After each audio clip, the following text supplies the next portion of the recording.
Ukraine Russia దేశాల మధ్య సుదీర్ఘకాలంగా యుద్ధం కొనసాగుతోంది.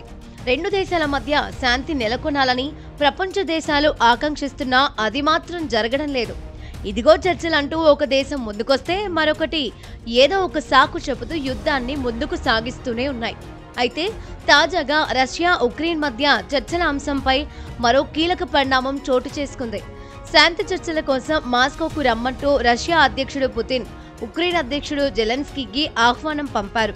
అయితే ఈ ప్రతిపాదనను జెలెన్స్కీ నిర్మోహమాటంగా తిరస్కరించారు. తాను మాస్కోకు రాబోనంటూ తేల్చి చెప్పారు. అంతేకాదు, పుతిన్ శాంతి చర్చల కోసం కీవ్ రావాలంటూ పిలుపునిచ్చారు జెలెన్స్కీ. అంతేకాదు, ఉక్రెయిన్పై రష్యా నిత్యం క్షిపణి బాంబు దాడులు చేస్తోందని, అదొక ఉగ్రవాద దేశం అంటూ సంచలన వ్యాఖ్యలు చేశారు జెలెన్స్కీ. అలాంటి కంట్రీకి తాను వెళ్లలేనన్నారు. అమెరికన్ మీడియాకు ఇచ్చిన ఓ ఇంటర్వ్యూలో జెలెన్స్కీ ఈ విషయాలను వెల్లడించారు. పుతిన్కు నిజంగా చర్చలు జరపాలని ఉంటే ఆయన కీవ్తో రావచ్చన్నారు జెలెన్స్కీ.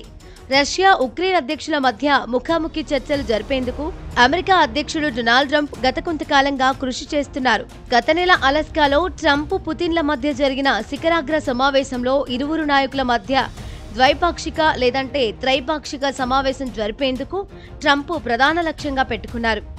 ఉక్రెయిన్ అధ్యక్షుడు జెలెన్స్కీ వాషింగ్టన్ను సందర్శించి యూరోపియన్ నాయకులతో మాట్లాడిన తర్వాత పుతిన్తో సమావేశం అవుతారని చెప్పారు ట్రంప్.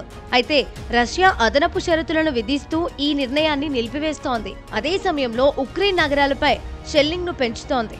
ఈ వారంలో పుతిన్ జెలెన్స్కీతో మాస్కోలో సమావేశం కావడానికి సిద్ధంగా ఉన్నట్లు తెలిపారు. ఈ ఆహ్వానం వెనుక సమావేశం జరగకుండా నిరోధించే ఒక వ్యూహం ఉందని జెలెన్స్కీ అభిప్రాయపడ్డారు. సెప్టెంబర్ మొదటి 5 రోజుల్లో రష్యా ఉక్రెయిన్పై 1300 కంటే ఎక్కువ డ్రోన్లు, దాదాపు 900 గైడెడ్ బాంబులు, సుమారు 50 క్షిపణులను ప్రయోగించిందని జెలెన్స్కీ సోషల్ మీడియా వేదికగా వెల్లడించారు.